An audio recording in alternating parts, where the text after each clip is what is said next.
Upcoming officers, welcome back to my channel.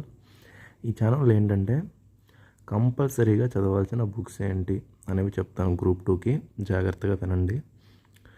AP హిస్టరీకి జోగి నాయుడు లేదంటే BSL Hanumantharao ఏ book అయినా తీసుకోండి. Telugu academy book చదివినా పర్లేదు. పిఆర్ రావు బుక్ కూడా చదివినా బాగుంటుంది ఏపీ హిస్టరీకి. నెక్స్ట్ పాలిటీకి లక్ష్మీకాంత్ అనే బుక్ తెలుగులోనూ ఉంది, ఇంగ్లీష్లోనూ ఉంది. ఏదైనా పర్లేదు. తెలుగు మీడియం వాళ్ళు తెలుగు తీసుకోండి, ఇంగ్లీష్ మీడియం వాళ్ళు ఇంగ్లీష్ తీసుకోండి. లక్ష్మీకాంత్ బుక్ పాలిటీ బాగా చదవండి, ఓకేనా. దాంతోపాటు కరెంట్ అఫైర్స్ కూడా అప్డేట్ చేసుకుంటూ ఉండాలి. దాంట్లో కరెంట్ అఫైర్స్ ఉండవు అనమాట. నెక్స్ట్ ఎకానమీకి తెలుగు వాళ్ళు చిరంజీవి సార్ అనే బుక్ ఒకటి ఉంటుంది. అది కాకపోతే తెలుగు అకాడమీ బుక్ ఉంటుంది, చాలా బాగుంటుంది. ఆ యొక్క టెర్మినాలజీస్ అవన్నీ అర్థం అవ్వడానికి ఆ బుక్ తీసుకోండి. ఇంగ్లీష్ వాళ్ళు రమేష్ సింగ్ బుక్ అయినా తీసుకోండి, లేదంటే శ్రీరామ్ ఐఏఎస్ అయినా తీసుకోండి, లేదా మృణాల్ సార్ నోట్స్ ఉంటుంది. మృణాల్ సార్ ఇది యూపీఎస్సీ వాళ్ళు ఎక్కువ చదువుతుంటారు, అదైనా తీసుకోండి. ఇండియన్ ఎకానమీకి. ఏపీకి ఎకానమీకి వచ్చినట్లయితే భవానీ శంకర్ సార్ బుక్ కానీ తెలుగు అకాడమీ బుక్ కానీ ఏదో ఒకటి తీసుకోండి. నెక్స్ట్ సైన్స్ అండ్ టెక్నాలజీకి వచ్చినట్లయితే సైన్స్ అండ్ టెక్నాలజీకి ప్రాపర్గా నేను మెటీరియల్ అంటూ ఏం చెప్పలేను. ఇంగ్లీష్కి అయితే మామూలుగా కరెంట్ అఫైర్స్ ఎక్కువ బాగా బేసిక్స్ చదవాలి.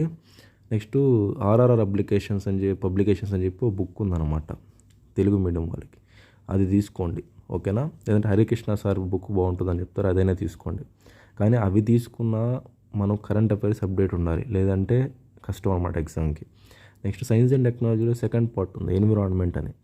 ఆ ఎన్విరాన్మెంట్ కోసం మళ్ళీ ఇంగ్లీష్ వాళ్ళు శంకర్ ఐఏఎస్ అయినా పిఎంఎఫ్ ఐఏఎస్ అయినా చదవండి.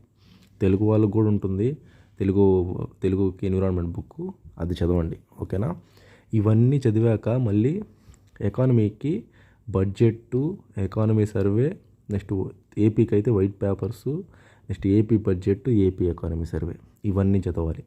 ఇవన్నీ చదివినప్పుడే మనకి ఎగ్జామ్ మీద పట్టు వస్తుంది. ఇవన్నీ కాక మళ్ళీ టెస్ట్ సిరీస్ చేయాలా, బిట్ బ్యాంక్స్ చేయాలా.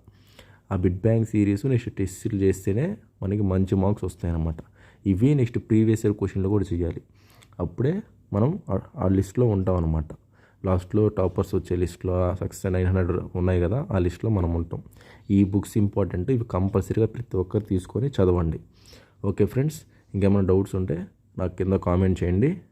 Until take care, bye.